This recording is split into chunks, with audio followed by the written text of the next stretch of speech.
할렐루야. 자, 우리 옆 사람과 한번 인사하겠습니다. 우리는 그리스도 안에서 하나입니다. 이번에는 이렇게 인사를 하겠습니다. 하나님을 자랑하는 간증의 주인공이 됩시다.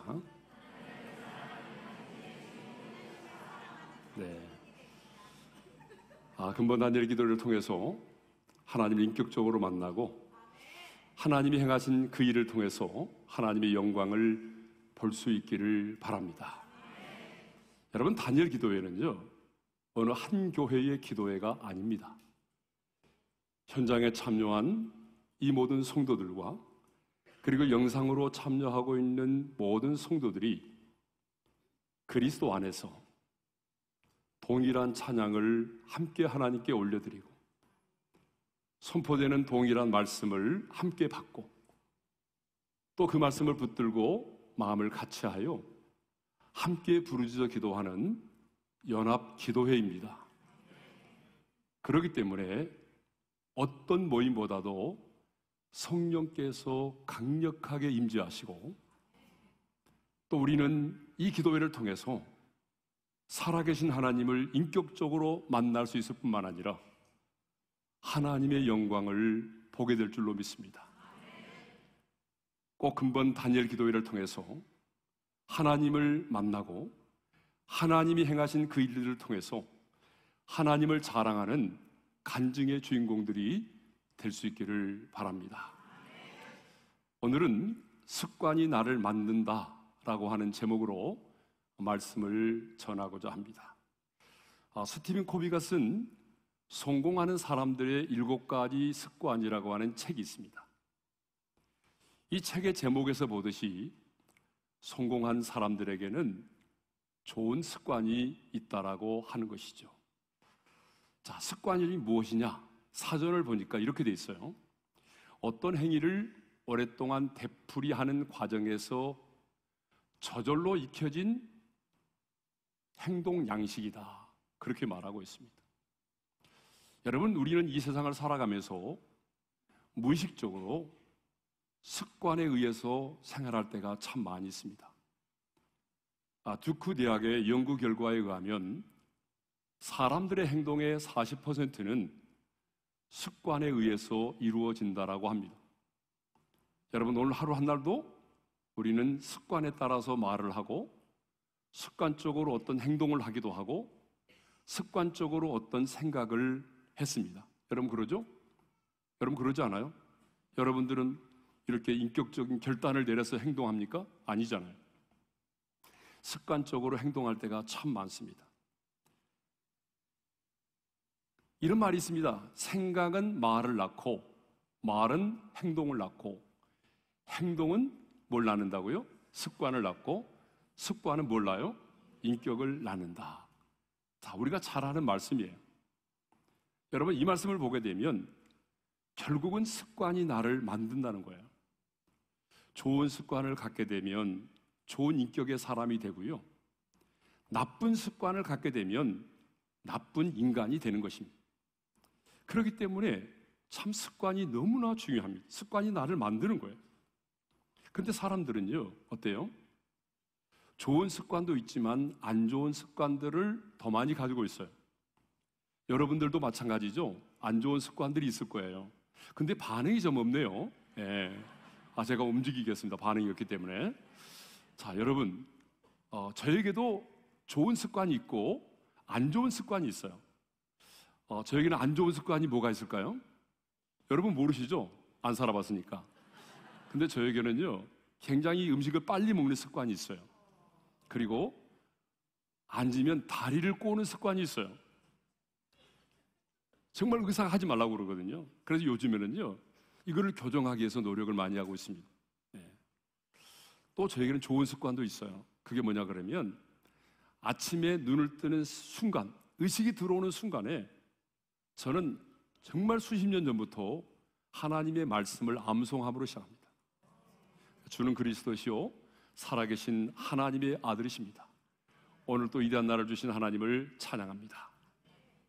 이 고백으로 하루를 시작합니다. 그래서 우리 교회 성도들은 대부분 이 고백으로 하루를 시작하죠. 여러분도 할 수만 있다면 주는 그리스도시요 살아계신 하나님의 아들이십니다. 오늘 또 위대한 날을 주신 하나님을 찬양합니다. 근데 이게 저에게는 이제 습관이 됐어요. 근데 안 좋을 때도 있습니다. 이 좋은 습관이. 이제 나이가 들다 보니까 새벽 2시나 4시에 깰 때가 있어요. 화장실 가느라고. 그런데 자동으로 이게 돌아갑니다. 그래서 아니지, 지금은 잠을 잘 때야. 그런데도 불구하고 자동으로 이게 돌아가기 때문에 정신이 깰 때가 있어요. 그래서 새벽 2시에 일어날 때가 있습니다. 예. 저는 이 말씀만 암송하는 것이 아니라 상당히 긴 구절을 암송을 해요. 예. 역대상 29장 11절과 12절 말씀, 굉장히 긴 본문입니다.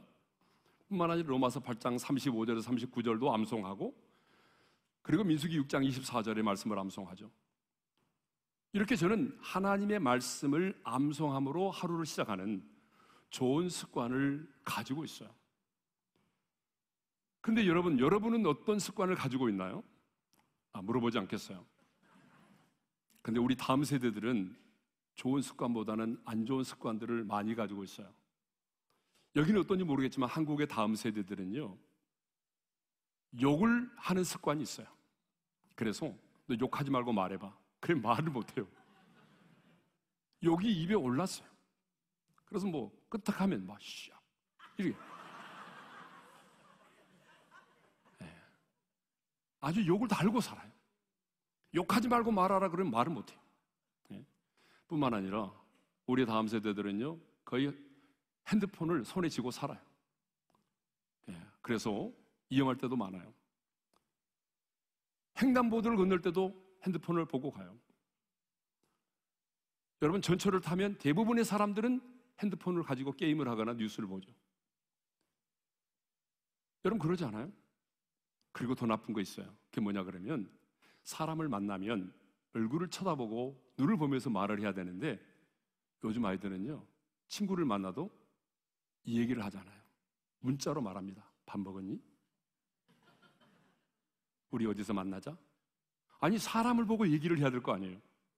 근데 요즘 친구들은요, 문자로 말합니다. 사람과 만나서 대화를 하려고 하지 않아요. 그러다 보니까 은둔형 외톨이가 너무나 많아지고 있어요. 그렇기 때문에 여러분, 정말 중요한 것은요, 부모의 역할이 뭐냐? 부모의 역할은 우리 아이들에게 좋은 습관을 갖도록 만들어주는 겁니다. 아침에 일어나는 순간에 하루의 일과를 기도로 시작하게 만드는 것, 그리고 일어나는 순간에 자기의 잠자리를 정리하게 만드는 것. 여러분, 이런 것도 좋은 습관이잖아요. 말씀을 암송하게 하는 것, 책을 읽게 만드는 것. 이런 좋은 습관들을 우리 자녀들에게 갖도록 해줘야 돼요. 왜냐하면 잘못된 습관이 몸에 배이면요, 그거 수정하기가, 고치기가 어려워요. 그렇잖아요, 여러분. 그래서 3살 버릇 80까지 한다는 말이 있잖아요. 그래서 정말 중요한 것은 부모님들이 내 자녀의 성적보다, 내 자녀가 명문대학에 보내는 것보다, 내 자녀의 세상의 성공보다 중요한 것이 뭐냐 그러면 좋은 습관을 갖게 만드는 겁니다. 왜냐하면 그 습관이 우리의 삶의 질을 결정하고, 그 습관이 결국은 우리의 인생의 성공과 실패를 좌우하기 때문에 그렇습니다. 그래서 성공한 사람들에게는 좋은 습관이 있다는 거죠. 근데 성경에 보게 되면요, 나쁜 습관을 가진 한 인간에 대해서 말하고 있어요. 자, 누구냐? 유다의 왕 여호야김입니다. 성경에 보니까 나쁜 습관을 갖고 있다라고 말해요. 자, 우리 말씀을 한 곳 읽겠습니다. 예레미야 22장 21절의 말씀을 읽겠어요. 다 같이요. 네가 평안할 때에 내가 네게 말하였으나 네 말이 나는 듣지 아니하리라 하였나니, 내가 어려서부터 내 목소리를 청종하지 아니함이 내 습관이라. 그러니까 여러분, 유다의 왕 여호야김은요, 왕의 아들로 태어났기 때문에 어릴 때부터 많은 것을 누리며 살았지만, 성경이 말하잖아요. 하나님이 말씀하셔도 듣지 않고 제사장이 말을 해도 듣지 않는 아주 나쁜 습관이 있었다는 거예요. 이런 나쁜 습관을 가졌기 때문에 그의 인생이 어떻게 되느냐? 비참하게 끝나죠. 여러분, 예레미야 22장 18절과 19절의 말씀을 우리 함께 읽겠습니다. 다 같이요. 무리가 그를 위하여 슬프다 내 형제여 슬프다 내 자매여 하며 통곡하지 아니할 것이며 그를 위하여 슬프다 주여 슬프다 그 영광이여 하며 통곡하지도 아니할 것이라 그가 끌려 예루살렘 문 밖에 던져지고 나귀같이 매장함을 당하리라. 여러분 얼마나 비참합니까? 그가 죽었을 때 누구도 그의 죽음을 슬퍼하지 않게 된다는 거예요. 잘 죽었다라고 말했다는 거죠. 누구도 그의 죽음을 슬퍼하지 않고 어떻게 돼요? 예루살렘 문 밖에 던져져서 나귀처럼 매장을 당한다는 거예요. 비참하게 인생의 종말을 고한다는 것입니다. 여러분 나쁜 습관을 가졌는데 인생의 마지막이 이렇게 망가지고 비참한 종말을 고하게 된 것입니다. 그러므로 여러분 정말 우리 자신도 좋은 습관을 가져야 되지만 여러분의 자녀들에게 좋은 습관을 갖게 만들어주는 부모가 될 수 있기를 바랍니다. 그런데 오늘 우리가 생각해 보려고 하는 이 다니엘에게도 아주 좋은 습관이 있었어요. 두 가지 거룩한 습관이 있었는데 그게 뭐냐면 기도와 감사라고 하는 그런 좋은 습관이 있었어요. 자, 오늘 본문 6장 10절 하반절에 보니까 이런 말씀이 있어요. 자, 다 같이 한번 읽어볼까요? 시작. 예루살렘으로 향한 창문을 열고 전에 하던 대로 하루 3번씩 무릎을 꿇고 기도하며 그의 하나님께 감사하였더라. 여러분 이 상황을 여러분 아시죠? 다니엘이 포로로 끌려갔음에도 불구하고 하나님의 은혜로 바빌론의 총리가 됐습니다. 총리가 3사람이 있는데 그 중에서도 가장 왕으로부터 신임을 받고 전국을 다스리는 그런 실세 총리가 되었단 말입니다. 여러분 이렇게 잘 나가면 어떤 사람이 있을까요? 시샘하고 시기하고 질투하는 사람이 있게 마련이죠. 여러분 그러지 않아요? 네. 목사님들 세계도 시샘이 있거든요. 여러분 직장에도 그런 사람이 있잖아요. 반드시 누군가가 잘 되면 반드시 시기하고 질투하는 사람이 있어요. 그래서 이 2명의 다른 총리와 여러 고관들이 안 되겠다. 그래서 하나의 모략을 꾸몄어요. 그것은 뭐냐 그러면 한 달 동안 왕 이외의 다른 신에게나 사람에게 무엇을 구하면 사자굴에 던짐을 당하게 하자. 그래서 드디어 왕의 재가를 얻어서 왕의 어인이 찍힌 그런 조서가 전국에 반포가 됐어요. 그러니까 다니엘은 원래 어떤 사람이죠? 기도하는 사람이잖아요. 근데 이 사실을 알고도 다니엘은 어떻게 했느냐? 자기 집으로 돌아와서 예루살렘으로 향한 창문을 활짝 열고 전에 하던 대로 무릎을 꿇고 그의 하나님께 감사의 기도를 드렸습니다. 네. 그러니까 다니엘에게는 2가지 습관이 있었다고 그랬는데 그 첫 번째 습관이 뭐예요? 기도의 습관이죠. 자, 우리 6장 10절 본문의 말씀을 다시 한번 읽겠습니다. 다 같이요. 다니엘이 이 조서에 왕의 도장이 찍힌 것을 알고도 자기 집에 돌아가서는 입방에 올라가 예루살렘으로 향한 창문을 열고 전에 하던 대로 하루 3번씩 무릎을 꿇고 기도하며 그의 하나님께 감사하였더라. 여기 보게 되면 알고도라는 말이 나와요. 무엇을 알았다는 거예요? 왜 갑자기 왕이 이런 조서를 내려는지, 자기를 모함하고 자기를 시기하고 자기를 죽이려고 하는 자들이 이런 음모와 모략을 꾸몄다는 사실을 알고 있었어요. 그렇죠? 다 알고 있었어요.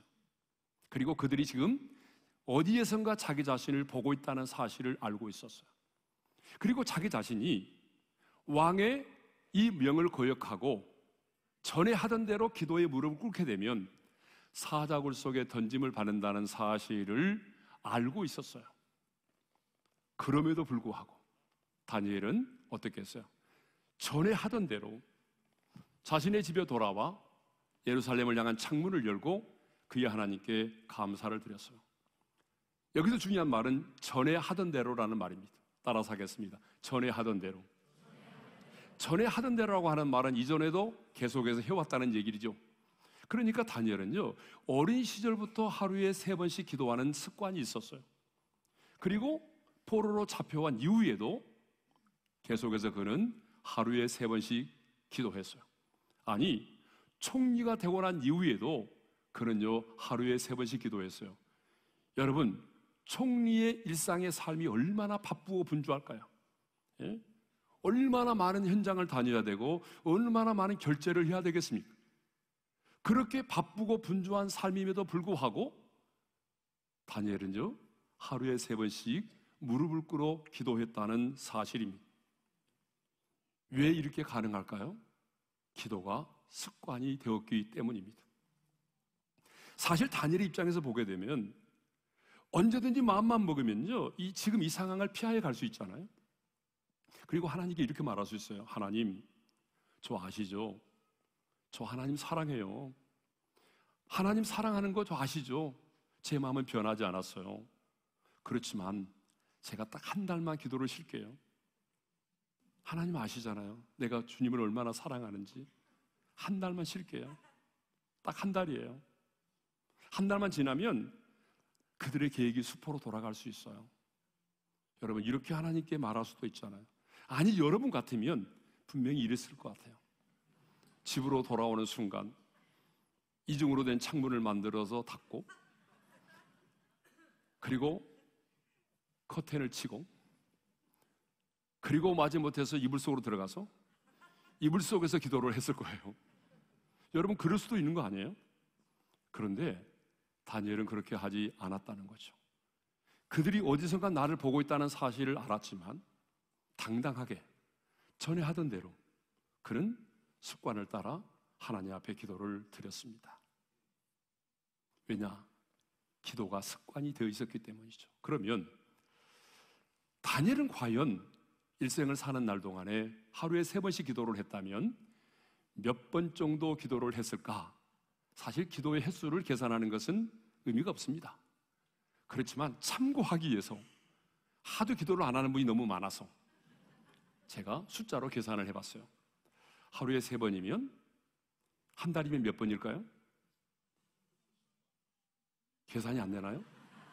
이것은 수학이 아니라 산수인데 하루에 3번씩 한 달이면 몇 번 정도 했을까요? 계산이 안 돼요. 진짜 계산이 안 되는가 보니? 90번이죠. 그렇죠? 90번 했잖아요. 그러면 1년이면 얼마일까요? 1년은 정말 계산이 안 되겠죠? 1095번. 10년이면요 1950번입니다.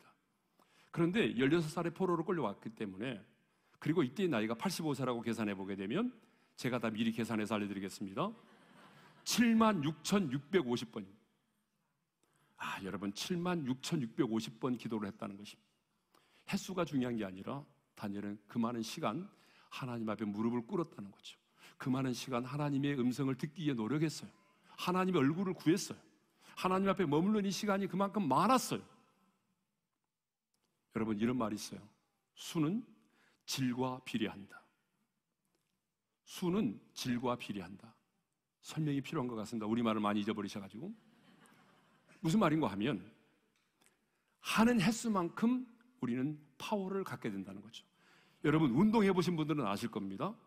운동을 하는 한 만큼 어떻게 됩니까? 우리 안에 근육량이 늘어납니다. 그리고 파워가 생깁니다. 그렇죠? 남자분들만 고개를 끄덕이시네요.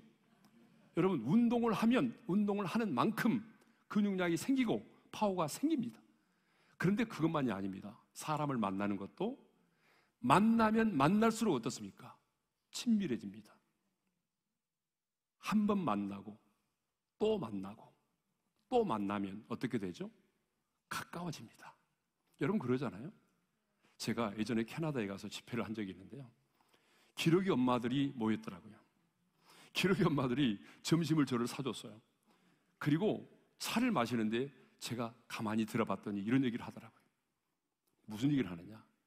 오랜만에 한국에 가서 남편을 만나면 공항에 나오는 남편을 만났을 때 할 얘기가 없대요. 너무 오랜만에 만나니까 별로 할 얘기가 없대요. 여러분, 아무리 가까운 그런 부부 사이라도 멀어져 있으면, 대화가 없으면 여러분, 머나먼 당신이 되고 마는 거예요. 사람도 자주 만나면 가까워지잖아요. 하나님도 마찬가지입니다.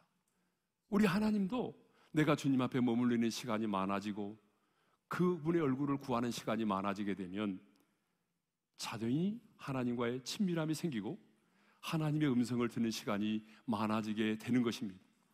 그래서 여러분, 기도하는 숫자, 시간, 분량이 중요한 것입니다. 이렇게 다니엘은 하루에 3번씩 시간을 정해놓고 기도할 수 있었기 때문에 이방 땅에서 이방 종교의 벽을 뛰어넘을 수 있었고 인종차별의 벽을 뛰어넘을 수 있었습니다. 여러분, 우리가 이민 왔지만 사실 우리가 알게 모르게 인종차별을 당할 때가 얼마나 많습니까? 그 다니엘도 마찬가지입니다. 그 인종차별의 벽을 어떻게 뛰어넘느냐? 여러분, 바로 기도를 통해서 뛰어넘을 수 있었습니다. 그렇게 오랜 시간 기도할 수 있었기 때문에 그는요, 자신의 정체성을 지킬 수가 있었어요. 그리고 뿐만 아니라 정권이 바뀌고 왕권이 바뀌어도 그는요, 인생의 황혼에 이를 때까지, 백발의 노인이 될 때까지 선한 영향력 있는 하나님의 사람이 될 수 있었습니다. 하루 3번씩 시간을 정해놓고 기도했기 때문에 왕 앞에서도 담대할 수 있었고 죽음 앞에서도 담대할 수 있었습니다.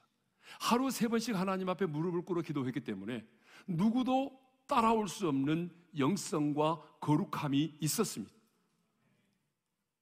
멋지고 아름다운 인생을 살았던 거죠. 그러므로 우리도 다니엘처럼 기도의 거룩한 습관을 만들어 가야 합니다. 여러분, 예수님도 인간의 몸을 입고 계실 때에 습관을 따라서 감람산에 가서 기도하셨다는 거 알고 계시죠? 모르시는 것 같으니까 말씀을 읽겠습니다. 다 같이요. 예수께서 나가사 습관을 따라, 자막이 아직 안 떴나요? 다 같이 시작. 예수께서 나가사 습관을 따라 감람산에 가심에 제자들도 따라갔더니 그곳에 이르러 그들에게 이르시되 유혹에 빠지지 않게 기도하라 하시고 그들을 떠나 돌 던질 만큼 가서 무릎을 꿇고 기도하여 육신을 입고 계신 예수님도 습관을 따라 감람산에 가서 기도하셨습니다. 그런데 여러분은 맘만 먹으면 기도할 수 있다고요? 저는요, 이렇게 말하는 사람이 제일 싫어요.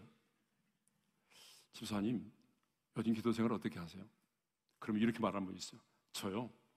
저는요, 무시로 성령 안에서 기도합니다. 무시로 성령 안에서 기도한대. 저는 이 말에 절대로 속지 않습니다. 여러분, 시간을 정해놓고 하나님 앞에서 머무르는 시간이 많은 사람만이 정말 성령 안에서 기도할 수 있어요. 그렇지 않은 사람들은요, 여러분, 절대로 성령 안에서 무시로 기도하지 않습니다. 예. 타락한 죄성을 가진 우리 인간은요, 마음만 먹는다고 해서 여러분 기도의 자리로 나가지 않아요. 제 얘기를 좀 하겠습니다. 제가 89년 3월 달에 교회를 개척을 했어요. 멤버 없이 했습니다. 그러니까 새벽기도 나가면 아무도 없어요. 그래서 이제 공간을 만들어서 절반을 사택으로 쓰고 상가를, 절반은 예배 공간으로 쓰는데, 그때 제 아내가 이제 아이들이 있잖아요. 제 아내 한 사람 놓고 제가 설교를 했어요. 근데 아이가 기저귀 갈아달라고 울고 배고프다고 울면 한 명밖에 없는 제 아내가 사라져버려요. 그러면 참 이게 설교는 사람에게 하는 건데 아무도 들을 사람이 없어요. 진짜 황당하죠. 그때 저는 갈등이 생겼어요. 그래도 설교는 계속 해야 되는가 말아야 되는가, 하나님이 나를 테스트하는 게 아닌가. 그래서 벽을 보고 설교를 했어요. 이게 벽치기 설교라고 그럽니다. 근데 이런 세월이 한 3개월 4개월 되니까요, 내가 시험에 들더라고요. 자명종을 딱 울려놓고 자잖아요. 4시 반에. 그러면 자명종이 일어나세요 그러잖아요. 근데 그때 사탄이 내게 이렇게 말해요.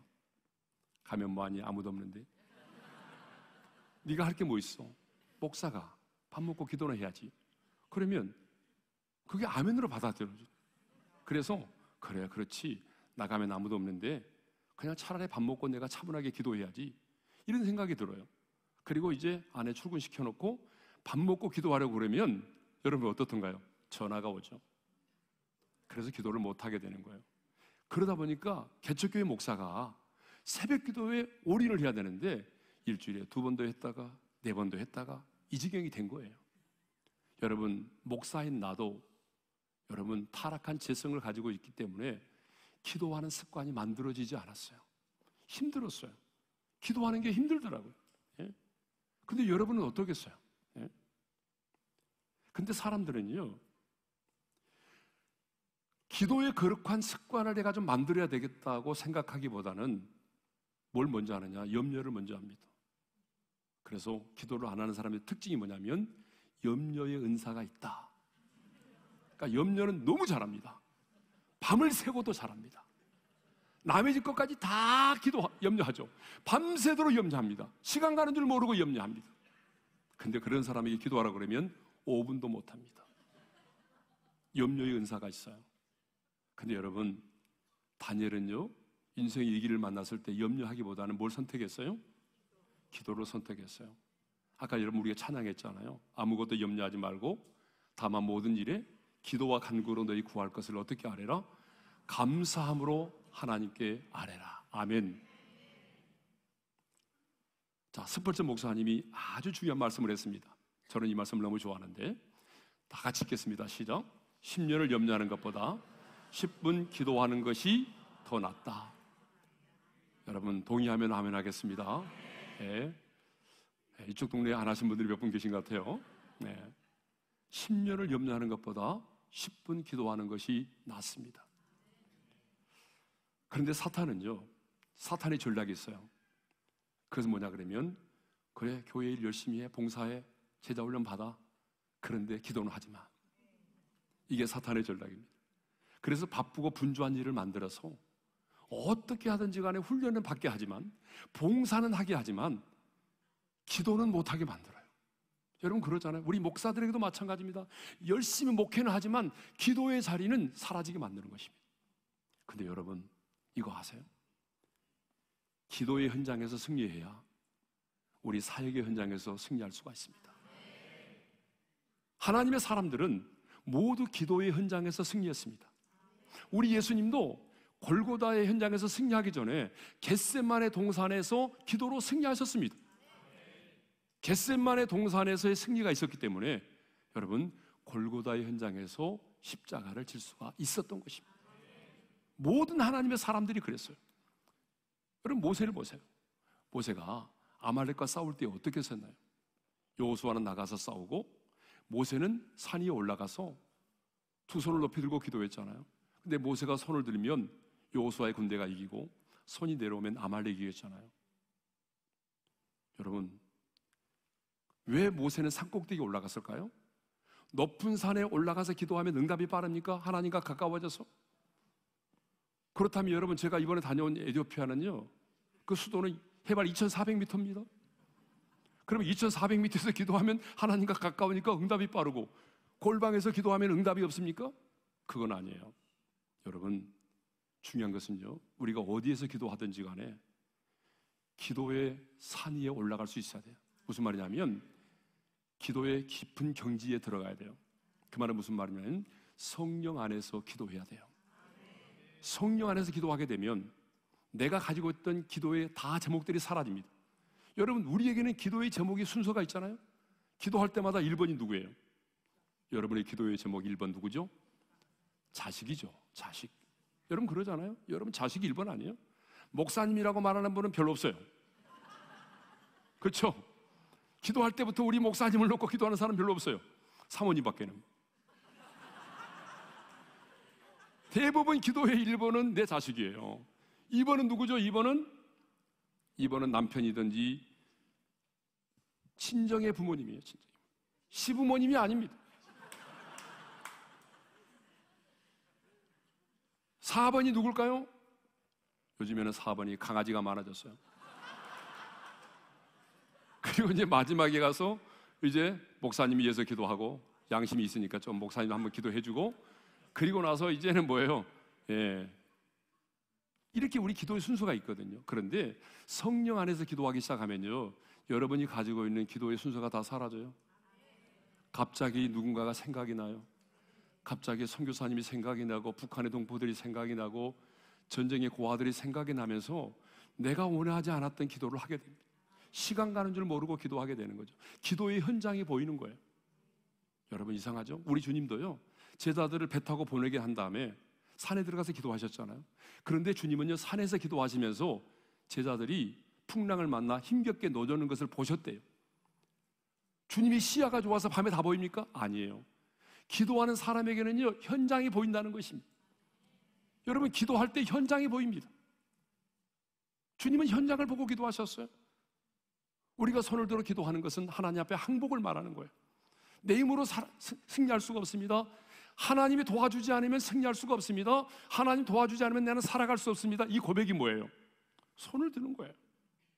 그런데 놀랍게도 그 기도의 현장에서 승리할 때에 이스라엘의 군대가 이겼다는 것입니다. 여러분, 근본에 다니엘 기도에 일주일 동안 하는 거잖아요. 오늘 가서 내가 간을 한번 보고 괜찮으면 계속하고 그렇지 않으면 이제 안 온다라고 생각하신 분들 잘 들으세요. 이번 기도의 현장에서 나는 승리하리라. 기도의 현장에서 여러분 승리하면 드디어 우리의 삶의 현장에서 하나님의 일하심을 보는 것입니다. 근데 우리는 기도의 현장에서 승리하지 않으면서 뭐예요? 자꾸 우리의 가정에서, 우리의 자녀의 일터에서, 내 직장에서 하나님이 일하시는 것을 보기를 원합니다. 아닙니다. 순서가 잘못되어 있습니다. 기도의 현장에서 승리하시기를 바랍니다. 자, 두 번째 이제 습관을 다루겠습니다. 감사의 습관입니다.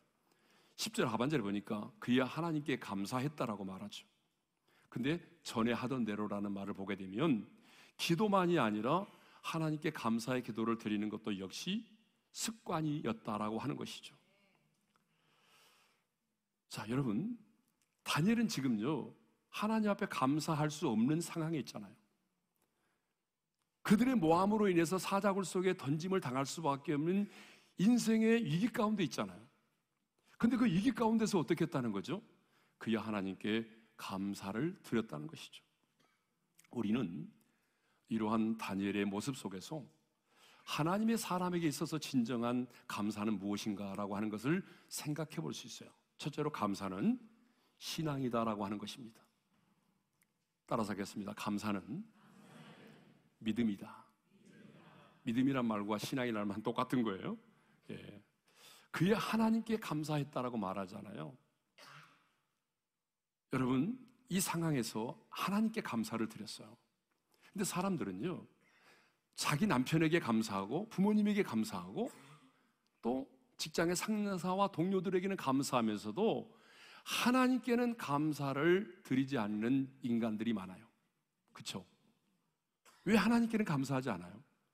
남편에게는 여보 고마워, 돈 벌어줘도 고마워 이렇게 말하면서도 하나님께는 별로 감사하지 않아요. 네. 그러나 다니엘은 먼저 하나님께 감사했다는 거죠. 근데 성경에 하나님께 감사했다 이렇게 기록되지 않고 뭐라고 돼 있어요? 그의 하나님께 감사했다 이렇게 돼 있어요. 여러분, 왜 성경에는 그냥 하나님께 감사했다라고 말하지 않고 그의 하나님께 감사했다라고 말할까요? 그것은 다니엘의 인생에 있어서 하나님께서 자신을 만나주셨고 자신의 인생 가운데 특별하게 개입하셔서 하나님께서 자신에게 베풀어 주신 은혜와 축복이 너무나 분명하기 때문에 그래요. 여러분, 다니엘을 보세요. 포로로 끌려온 사람이 바벨론의 총리가 되었잖아요. 누가요? 그의 하나님이. 여러분, 그러잖아요.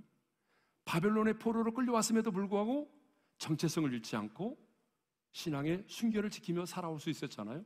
누가? 그의 하나님이. 그의 하나님이 바벨론의 박사들보다 10배나 뛰어난 지혜와 총명을 주셨잖아요.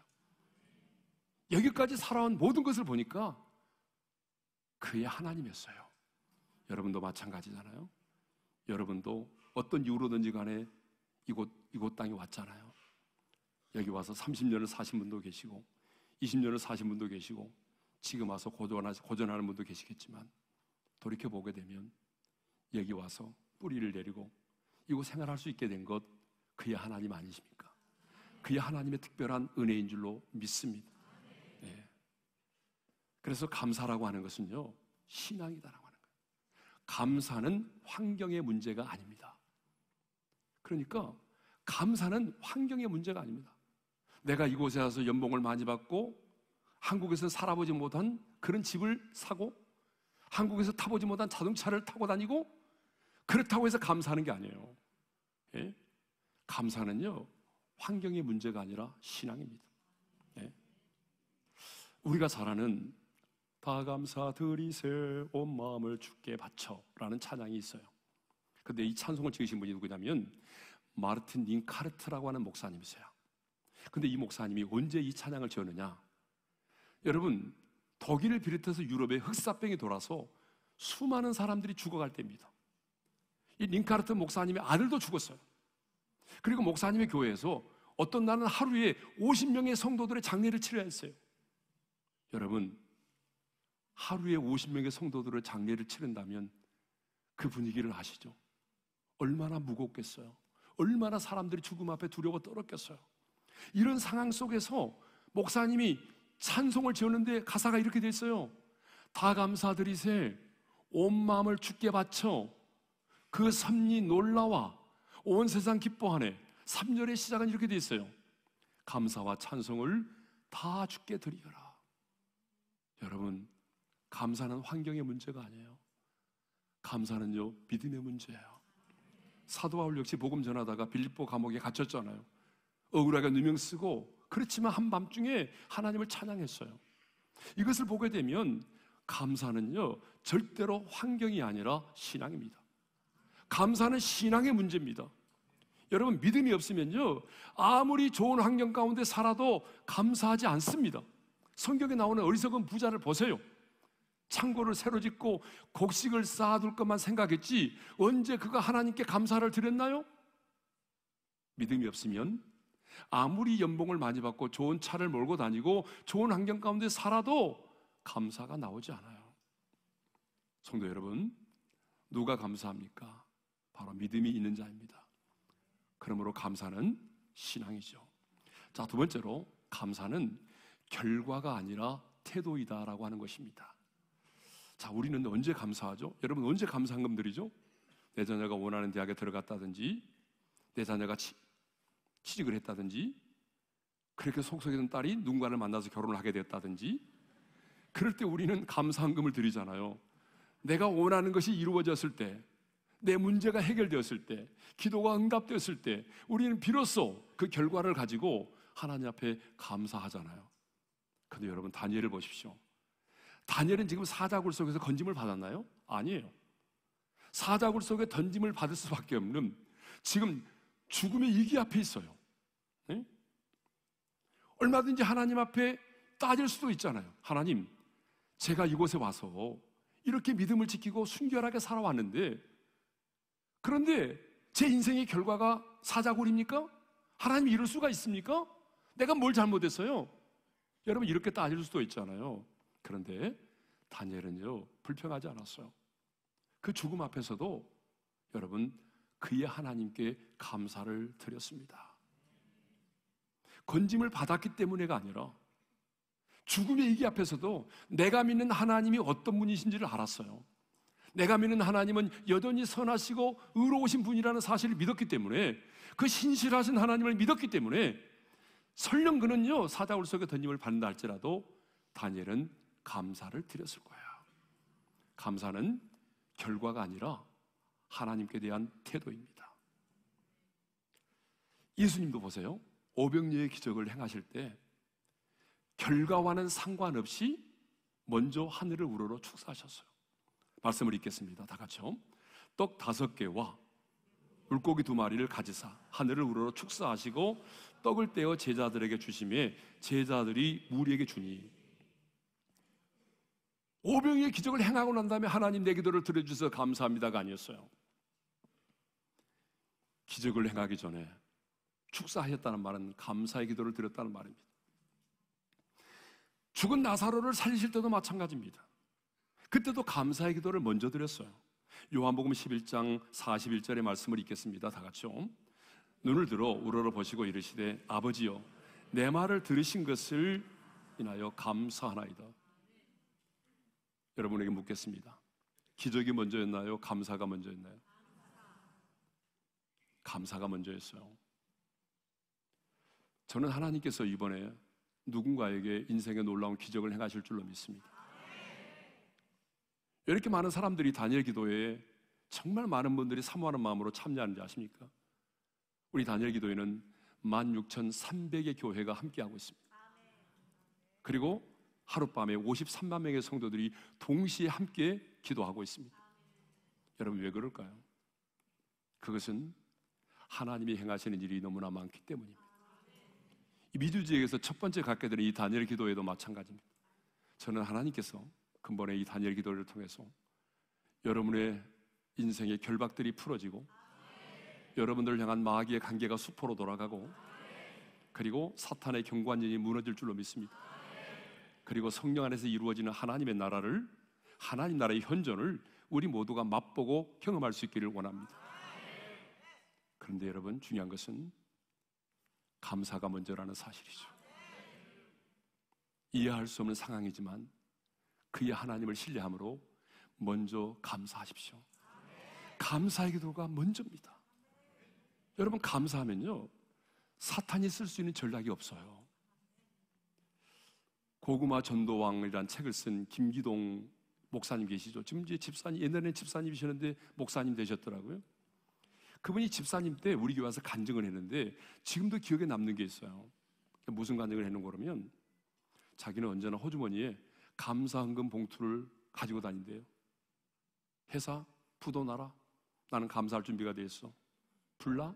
나는 감사할 준비가 돼 있어. 교통사고 나봐? 나는 감사할 준비가 돼 있어. 여러분, 어떤 일을 만나든지 간에 나는 하나님께 감사하리라. 감사할 준비가 되어 있다면 여러분, 사탄이 쓸 수 있는 카드가 없어요. 왜? 어려운 일을 만나도 감사하겠다는데.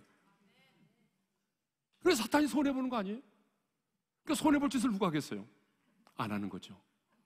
여러분, 감사는요 사탄이 쓸 수 있는 전략을 없애버리는 거예요. 감사는 결과가 아니라 하나님에 대한 태도입니다. 하나님에 대한 믿음이에요. 믿음이 있으면 감사하고 결과를 떠나서 하나님께 대하여 감사를 드리는 것이죠. 자, 세 번째로 하나님의 사람에게 있어서 감사가 뭐냐? 감사는 습관이다라고 하는 거죠. 습관.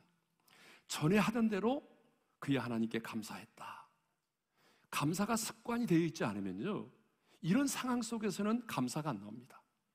좋은 일이 생길 때는 감사할 수 있지만 이렇게 누군가의 모략을 당하고 시기와 질투의 대상이 되고 죽음의 위기 속에 있을 때는요 감사가 나오지 않는 거예요.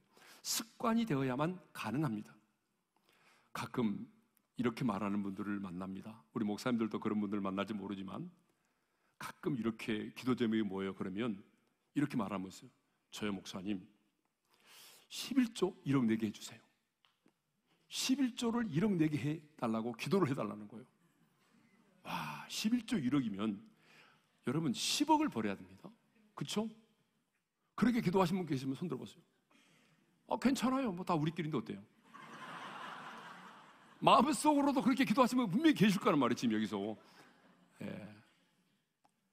그런데 여러분, 그분의 기도가 잘못되었다기보다는요, 자, 11조 1억을 내게 해주세요라고 기도했는데 진짜 어느 날 10억이 딱 들어왔어요. 수입이. 그러면 그 사람이 진짜 1억을 11조를 드릴 수 있을까요? 여러분 가져본 적이 없기 때문에 남의 일이라고 생각하니까 쉽게 말하지만 여러분 진짜 여러분의 수중에 10억이 딱 들어왔어요. 그럼 10억에서 1억을 낼 수 있을까요? 아멘 하신 분에게는 아멘의 축복이 있기를 바라는데 별로 그런 분이 없어요. 왜냐 그러면 습관이 되어 있지 않으면 못합니다. 액수가 많을수록 못하는 거예요. 그런데 어릴 때부터 내가 가진 모든 것은 주님의 것입니다. 내 인생의 주인은 주님이십니다라는 믿음의 고백 속에서 어릴 적부터 11조를 드려왔던 사람은 여러분 더 많은 액수라도 하나님께 드릴 수가 있어요. 왜? 그것이 우리 안에 좋은 습관이 되어 있기 때문이죠. 감사는 습관화되고 체질화돼야 됩니다. 체질화가 돼야 돼요. 그러니까 우리 아이들에게도요 끊임없이 감사하는 법을 가르쳐야 돼요. 근데 요즘 아이들은 별로 감사를 잘 모릅니다. 예? 그렇게 부모님으로부터 혜택을 많이 받고 AS를 많이 받으면서도 별로 감사할 줄 몰라요. 한국의 유치원에서요 선생님이 아이들에게 가르쳤어요. 어르신들로부터 선물을 받으면 뭐라고 말을 해야 될까요? 끝은 다로 끝나는데 그러니까 아이들이 고맙습니다, 감사합니다 그랬어요. 한 녀석이 이렇게 말했어요. 뭐 이런 걸 다. 네. 너무 당연한 거예요. 요즘 아이들은요, 아무리 좋은 거 줘도 감사할 줄 몰라요. 근데 여러분, 내가 뭔가를 줬을 때에 감사하면 더 주고 싶은 마음이 있어요. 근데 주어도 감사하지 않으면요, 다시는 내가 주는 거 봐라. 여러분, 그 마음이 들어요. 하나님도 마찬가지입니다. 조그마한 일에도 내가 감사하고, 하나님 감사해요. 너무 감사해요. 그러면 어때요? 하나님은 우리에게 더 감사할 수 있는 조건들을 허락해 주시죠. 예? 자, 다니엘은 이렇게 어려운 상황 속에서도 그의 하나님께 감사의 기도를 드렸습니다. 그렇다면 감사의 기도를 드린 이후에 어떤 일이 일어나는지를 생각해 보겠습니다. 이것은 다 알고 있는 내용이니까 간단하게 짚 넘어가겠습니다. 첫째로, 사자굴 속에서 건짐을 받았다라고 하는 거죠. 자, 말씀을 읽겠습니다. 시작. 나의 하나님이 이미 그의 천사를 보내요 사자들의 입을 봉하셨으므로 사자들이 나를 상의하지 못하였사오니, 하나님이 그 위기 상황 속에서 건져주셨어요. 둘째로, 다니엘을 참소하던 자들, 다니엘을 시기하고 질투해서 죽이려고 했던 자들이 도리어 사자굴 속에 던짐을 당하게 됐어요. 그렇죠? 24절의 말씀을 읽겠습니다. 다 같이요. 왕이 말하여 다니엘을 참소한 사람들을 끌어오게 하고 그들을 그들의 처자들과 함께 사자굴에 던져넣게 하였더니 그들이 굴 바닥에 닿기도 전에 사자들이 곧 그들을 움켜서 그 뼈까지도 부서뜨렸더라. 여러분, 다니엘을 모함하여 죽이려고 하던 자들이 그의 가족들까지 몽땅 사자굴 속에 던짐을 받아서 죽게 되었다는 것입니다. 여러분, 역전의 은혜가 임한 거죠. 내가 감사하면 이런 기적이 임합니다. 여러분, 다니엘은요, 이렇게 기도한 적이 없어요. 다니엘은 하나님, 나를 죽이려고 하는 저들의 수포가 걔에게 수포로 돌아가게 해주세요. 나를 죽이려고 하는 자들이 내 눈앞에서 그들이 사자굴 속에 던져서 죽게 해주세요. 나는 그들이 죽는 것을 보고 싶어요. 그래서 하나님 살아계심을 드러내주세요. 여러분, 이런 기도 할 수도 있잖아요. 근데 다니엘은요, 그 기도하지 않았어요.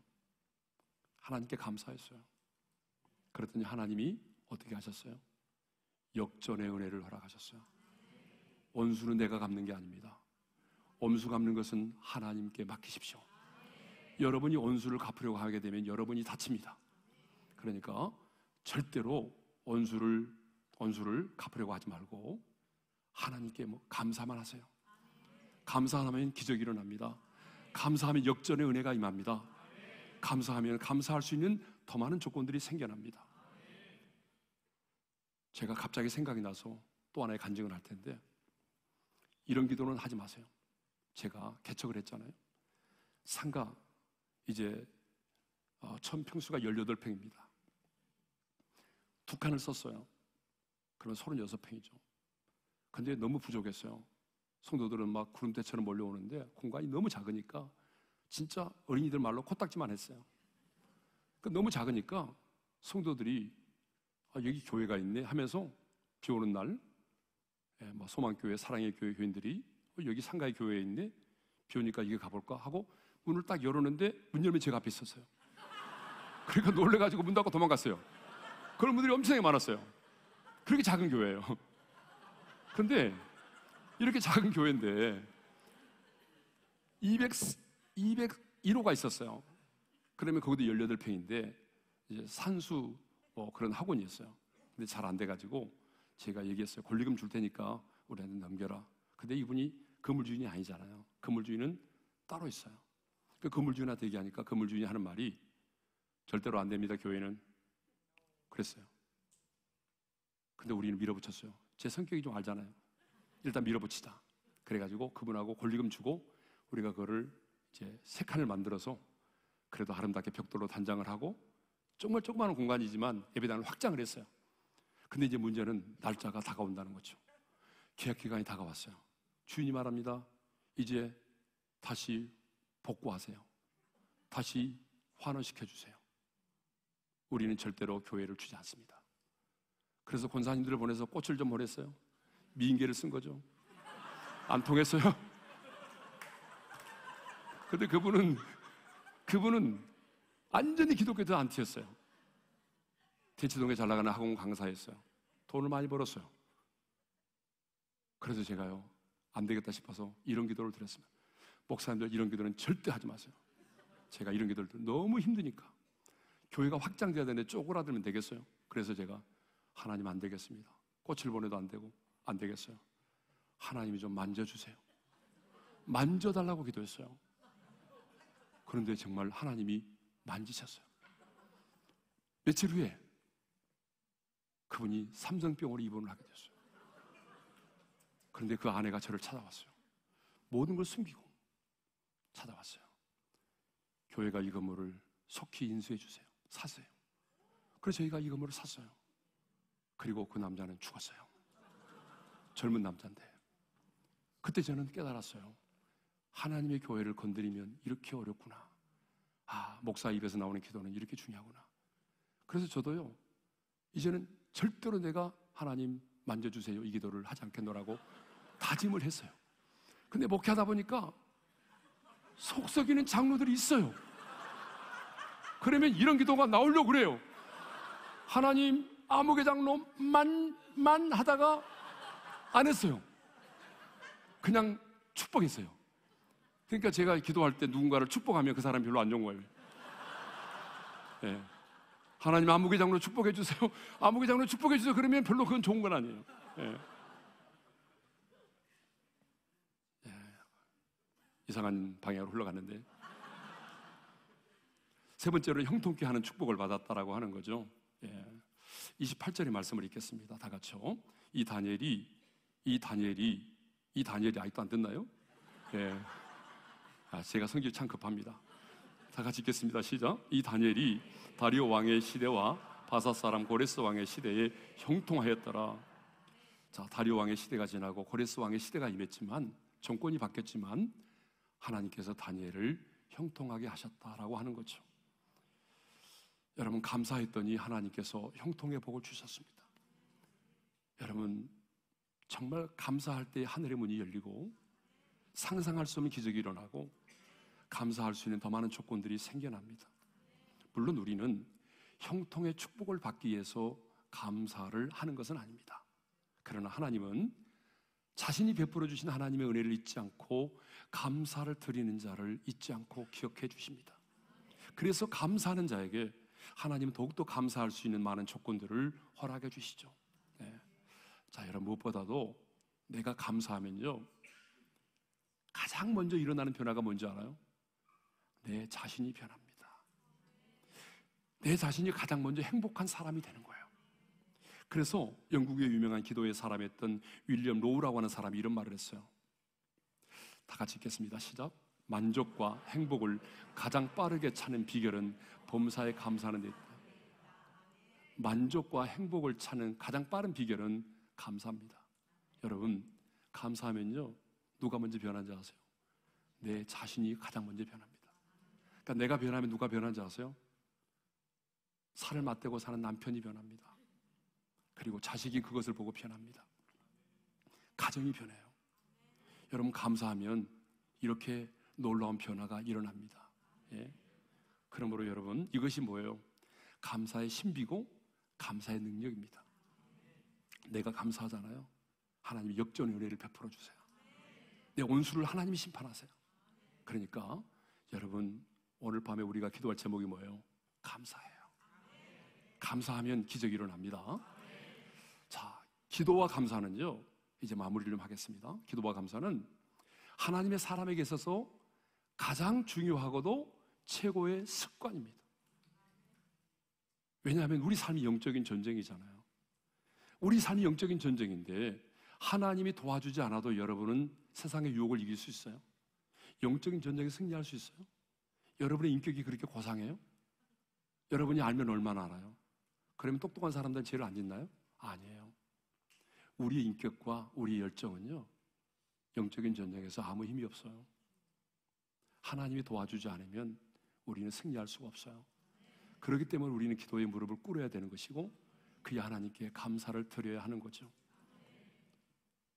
그런데 우리는 타고난 성품을 제1의 천성이라고 말하잖아요. 그리고 습관을 제2의 천성이라고 말해요. 그런데 놀라운 사실은 이런 얘기예요. 저도 깨닫고 참 놀랐는데요. 우리 한번 같이 읽어볼까요? 자막이 뜨네요. 다 같이 시작. 제2의 천성인 습관은 본래 가지고 태어난 천성의 10배 이르는 힘을 가지고 있다. 파스칼은 이런 말을 했어요. 다 같이요.